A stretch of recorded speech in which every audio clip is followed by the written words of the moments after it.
Welcome back to the Crombie Radio Hour. I wanted to end tonight with my own set of policies in this situation. And I'm going to break them down into three segments if I could. The first is negotiation and what I think the right stance is to take on negotiation with the United States and Donald Trump and his threatened tariffs. The second is in regards to the opportunities that I think is created by this catastrophe or potential catastrophe that we are faced with, because I think with every problem does come an opportunity. And I think the third is admitting some of the mistakes that we've made and some of the changes that we've got to make to address those. So first of all, negotiating tactics. I think number one, we have to stand firm, very firm. And I do think that you can't show weakness, that you, while at the same time as not showing weakness, always need to be willing to sit down, negotiate, and keep the conversation flowing. So standing firm, but don't be so firm that you end up being as oppositional and as antagonistic as the other negotiator is. And I think we've got to have a Team Canada unified approach. I've studied game theory, and it's interesting in game theory. It says the tit-for-tat strategy is by far the best strategy. Doug Ford this week talked about hitting back twice as hard. Double tit-for-tat strategy doesn't work. It's interesting. You've got to have that sort of measured response. And so I think standing firm means standing firm and responding in kind, but never going too far. And so I think that those are sort of the principles I would follow from a negotiating standpoint.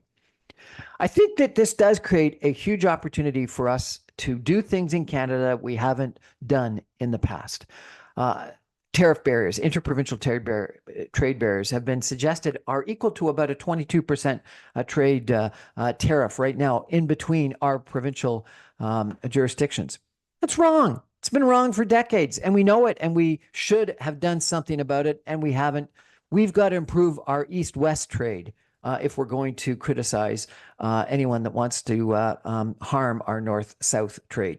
And so this is the best time for us to immediately attack, announce, and change our interprovincial trade barriers and eliminate them, and make sure that we've got complete mobility of labor, of capital, of goods amongst Canada. I think that we do have a issue in regards to the lack of integration. And I think about, what our very first prime minister did to combat that north-south gravitational pull after the Civil War in the United States and threats that the United States might move into Western Canada. He built a railway. It was infrastructure that tied us together across the country. What's that infrastructure today? What's the comparable today? I think it's pipelines. I think it's energy integration. I think it is electrical grid. I think it is highways and railways. And so I think that we need to have a kind of national infrastructure program to tie us together east-west, like we did with the railways back in just after Confederation. And I think we need to accelerate, if not right away, approve pipelines both from Alberta to the BC coast, as well as, frankly, from Alberta to Ontario, Quebec, and potentially all the way to Atlantic Canada. I think we should have high-speed rail between Quebec and Windsor. I think we need to have rail between Eastern Canada and Western Canada that's better than it exists today. I think we need to have a better highway system across Canada. I think we need to think about an energy grid that really ties our country together like it never has been before. And then I think finally we need to take a look at some of the mistakes that we have made. And in this regard, Donald Trump is not completely wrong in criticizing some of the things that we've done in Canada. We signed off to a spending of 2% of GDP on defense as part of NATO long ago. And we've now said that we're going to reach it sometime in the 1930s. I think that's wrong. I think we have an obligation to our NATO allies. I think we have an obligation to the global world. Geopolitically, I think we have an obligation to Canada. And I think we have an obligation to our men and women that serve in our military to immediately go to 2% of GDP spending on national defense. We have a deficit to GDP that is less than 2%, while the United States is above 6%. People have criticized the size of our deficit, and maybe it can be criticized, but the reality is we're 1/3 the deficit as a percentage of GDP that the United States is. Most of Europe is 4 to 5% GDP. We're under 2%. And so we can afford to spend that 2% of GDP on national defense, and we should.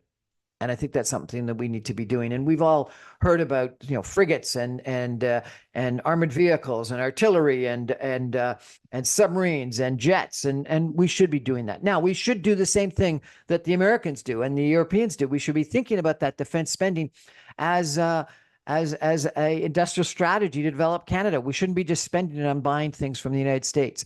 We should be spending it on Canadian goods, on Canadian manufacturing, on Canadian jets, Canadian frigates, to the extent at all possible. And so I think that we should be spending it, but we should also be thinking about spending it wisely.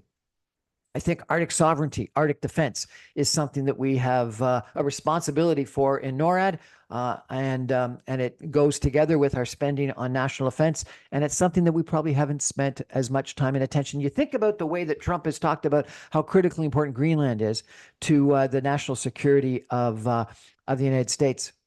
Have we thought about that in regards to Northern Canada? Do we speak with passion the way that we should be speaking about our own country and about our northern flank, our Arctic ways? And I'm not justifying Trump's positioning in regards to Greenland, but I'm just thinking about what he's saying, and we don't say that in regards to Canada. I think border security that we've been criticized, I think, really is frankly more about guns coming north than it is about drugs and migrants going south. And I'm really worried about migrants coming north as Trump may scare people in the United States about what his mass deportations could do. But our borders may not be as secure as they need to be. And I think we need to address that both north and south immediately.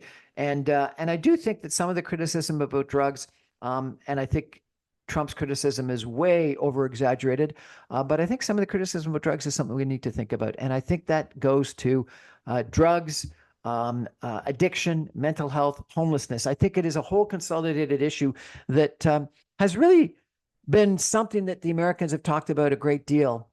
And we've talked about a little bit, but we haven't nearly addressed to the extent that we need to, because I do think that opioids, fentanyl, are an issue in Canada. I think it is a domestic issue as well as it is a issue in regards to drugs going to the United States, and frankly, drugs coming from Canada, from the United States into Canada.